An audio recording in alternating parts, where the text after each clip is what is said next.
I remember when I was growing up, I'm sure many of you were the same as well, you were given the bribe of eating vegetables, particularly carrots, because you were told you'd be able to see in the dark if you did that. And that's why rabbits are able to see in the dark so well, which I think I've learned as an adult might be a bit of a myth.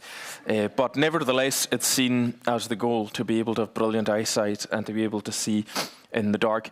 I think what this story shows is that we can all actually see in the dark quite well. And I'll tell you what I mean by that. There's so much, I love this passage, there's so much going on, and the way John structures it as a piece of writing is amazing, because you've got the interplay between darkness and light, between fear and love, between blindness and being able to see, and all of those things are operating together. And it's bringing up to the fore of who truly sees in this passage and who is actually blind, and that's not immediately obvious. Jesus decides to do this miracle and to engage in this piece of teaching about who he is and what he's there to do at the end of the Feast of Tabernacles, or booths. Now, I think that's significant because this was a visual spectacle. Feast of Tabernacles, you will remember we did it in Deuteronomy a few years ago, and it commemorated the children of Israel coming out of Egypt and erecting various shelters or tents on their way to the promised land. But on the last night of the feast, there would be these, at night, these amazing illuminations of kind of giant candle brass, and they would have oil in them for burning. And so the whole of the Temple Mount would be lit up. And then there would be this water ceremony where water was drawn from the pool of Siloam and gushing through to show, through the middle of the temple, to demonstrate God as the river and the water of life, but also as the light of the world. And so it's quite deliberate, all the images that Jesus chooses and the teaching that he brings. What I want to think about this morning is firstly how we kind of encounter blindness in this passage. Blindness, we see, firstly darkens our understanding. Blindness in this passage also darkens people's relationships. But thirdly and lastly, blindness can be helped and healed by the light of the world. So blindness in understanding, blindness in relationships, and how blindness is healed by the light of the world. As he went along, blindness and understanding, he saw a man blind from birth, and his disciples asked him, "Rabbi, who sinned, this man or his parents, that he was born blind?" You notice that's immediately where the disciples go, that it can only be one or the other. Surprisingly, or perhaps unsurprisingly, this was a common belief in the ancient world, that if somebody had some great affliction on them, that they had either brought it on themselves or it was some sort of generational curse that was brought down. In Jewish thought at the time, the rabbis had formulated a theory that it was possible for somebody to sin in the womb, in their mother's womb, before they were even born, in a way that invoked a kind of curse. Now, they didn't flesh out the details, because how on earth would that happen? I don't know. There was also a stream of thought that in Judaism that perhaps people existed in another plane or realm before they came to this life, and they sinned there. And so Jesus rejects all of those theories and says none of that is true or accurate. You're completely darkened in your understanding. And I think this hits us as being pretty antiquated and pretty distasteful, the thought that someone would be in a state of disability because of what they'd done. But it was common at the time. And in some sense, I still think that karmic belief is really, really popular in our world today. When I was researching this week, it reminded me that I'd forgotten all about it, but there was the England manager, football manager in my lifetime, who espoused this belief that, I think he lost his job over it, that people with any kind of disability, they might have done something in a previous life to have earned that. And Jesus enlightens them. And he says, neither this man nor his parents, but this happened so that the works of God might be displayed in him. But notice how it's difficult for people to let go of that original belief, because they've got a worldview and a system of thought and belief, and the Pharisees are part of it, because the Pharisees even said in verse 20 to this man that he was born blind because he was steeped in sin from the beginning. You see, so the Pharisees have got classifications of people. There's people like us who have been born healthy and well and are able to read and so on. And there's folks like you who God has cursed, and it's kind of very dog eat dog. They've also got very fixed ideas of who could possibly be from God and do anything about this. Because some of the Pharisees said about Jesus, when they heard he'd been healed, this man is not from God, for he does not keep the Sabbath. So Jesus has again outraged them by healing somebody on the Sabbath, which was, according to the Levitical law, considered work. He's done it in a way that completely goes around the religious authorities of the day. He doesn't come under them in any way. And so everything about them is saying this man is upsetting our system of thought and our belief and really our understanding of how things go, who can or should be healed, when it should be done. Do you see? They claim then that their father is Moses.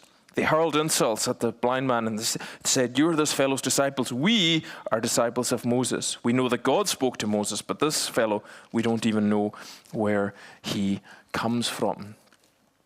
Now, Moses was also a relative nobody, and he burst onto the scene because God anointed him to do special work and let his people go and set them free. You see, these guys, Pharisees, a lot of the people with their beliefs at the time, they're actually walking in darkness. They're seeing quite well. They can see, they can read the Old Testament scriptures. They know everything there is to know about Moses and the laws that he was given.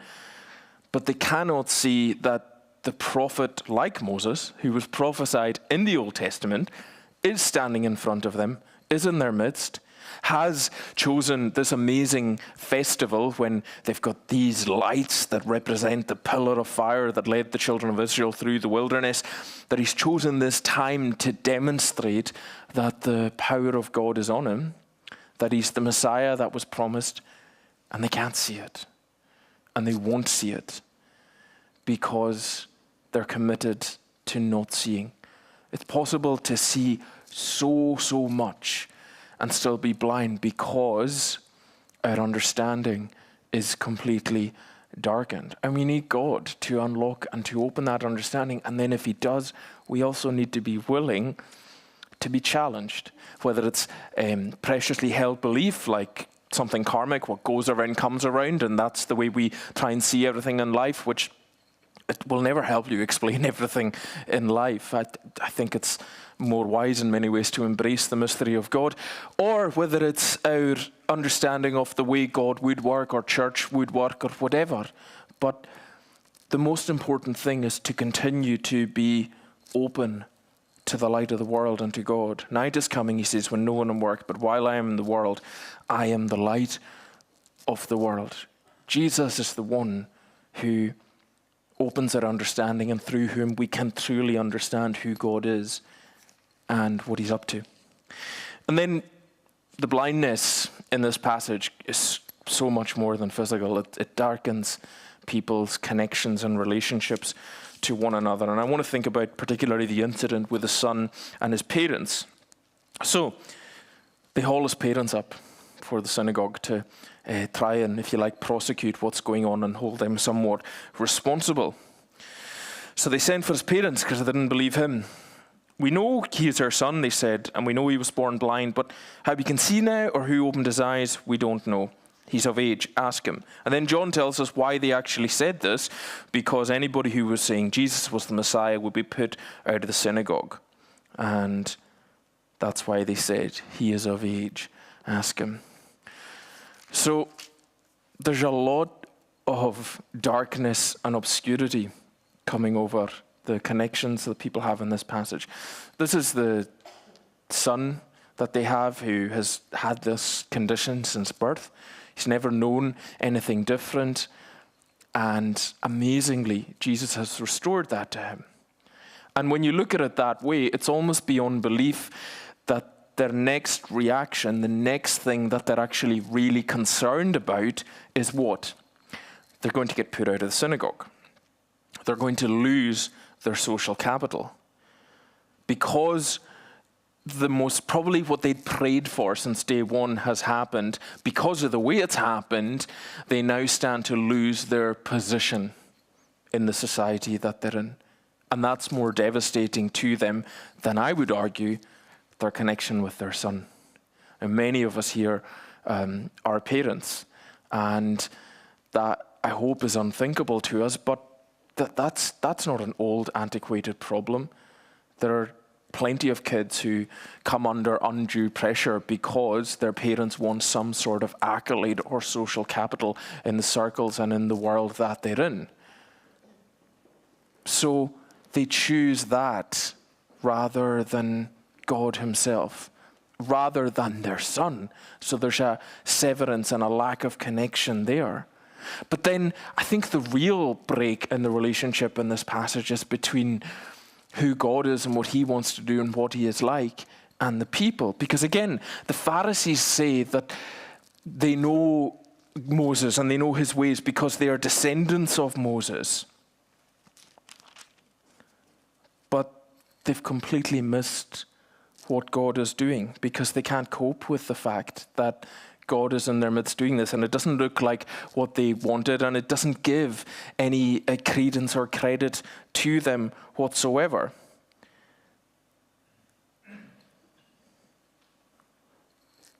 Where is the darkness? It's sometimes between us. It's sometimes a veil of obscurity that comes over us because we are operating in fear. The Pharisees are ostensibly fearful that by this kind of thing happening on the Sabbath, that everything's going to come crumbling down. The parents are fearful that they're going to lose their position, and so they throw their son under the bus. And fear is enormously powerful, which is why I read those scriptures at the opening of the service. Fear has the capability to make us choose the lower path and the most damaging path time and time again, because we are scared of what other people think, or scared of our societal standing, or scared that we might lose certain accolades or perception. And the only antidote to that is to be absolutely embedded in the love of God. Because if we are secure in the love of God, then we can have our eyes open, we can see things as they truly are. In our interactions with others and within our families and wider circles, we can always act with truth and light because we know we're loved and totally loved and accepted by God. There is no fear in love, as John says, but perfect love casts out and does away with and deals with all fear. Very often when you see folks and they're acting harmful or hurtful or malicious or irrational, there's often a deep-seated fear working away underneath that. It might be, I would say, one of the most powerful human emotions, and it leads people to do all sorts of terrible things. But for those of us in the church and who have encountered God, then progressively, having seen God, should remove some of the darkness and the blindness that we encounter, hopefully our own blind spots, and hopefully most of all remove the fear that would keep us separate from other people because we're perhaps fearful or insecure or whatever it is. Because knowing that the God and creator of the universe has loved us and chosen us and called us into relationship and fellowship with himself should take us a long way to dispelling whatever fears we might have or whatever loss we might think we would encounter, because God has loved us, and that can and it will be enough to cast out fear and the darkness and the obscurity that often comes between people in their connections to one another. And lastly, the light of the world, as Jesus calls himself, is truly what heals the blindness. Now, I want to illustrate two things here. While I'm in the world, Jesus said, I'm the light of the world. But then he gets into this back and forth right at the end with the Pharisees and the man.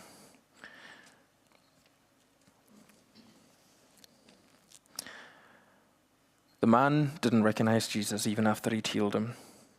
And so he's trying to find his way to the Son of Man, the one who was prophesied about in the Old Testament, that would come and illuminate the people of God. Tell me who he is so that I may believe in him. And Jesus said to him, you have now seen him, and in fact he's the one speaking to you. And the man said, Lord, I believe.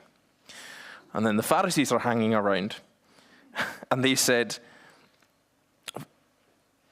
what? Are we blind too? Because he's talking about some people's blindness being increased by Jesus' presence and other people's blindness being healed in dialogue with the man. And Jesus said, if you were blind, you would not be guilty of sin. But now that you claim that you can see, your guilt remains. Now, that's fairly obscure, but here's what it means. Jesus is truly able to heal our blindness if we will let him. There is no one so blind as the person that thinks that they can see. Going back to the start, if you're quite good at seeing in the dark, then you might not think you have an issue with blindness, and that is probably the hardest person to help with illumination and with truth, because they don't think they need it. The Pharisees are obviously in this passage those who think they are enlightened, they know God, they know the truth of God, they don't really need any help because they are the elite group. What is the problem with that? It's the blind spot is the lack of humility. They don't see that there could be something that they need at all, and so they're rejecting anything that says that they need to learn anything. Remember what they said to the man? Who are you to lecture us? No humility, and no humility actually also causes spiritual blindness. You can't see anything else coming in because you think you know it all, or you know enough, or you're not going to learn certainly from certain kinds of people. So they have need of nothing. And people ask me quite often, what do you think it is to be lost, or what's hell? Or I actually think it's something like this. It's so much ignorance and darkness that you're beyond hope. These guys are beyond hope, because they won't listen, because there's no way, there's no crack for the light even to get in a wee bit. But that shouldn't be bad news to anybody listening, because the offer is always there if you will let Jesus challenge you and have a bit of humility and let him in. Look at the man's answer. The man said, Lord, I believe, and he worshipped him.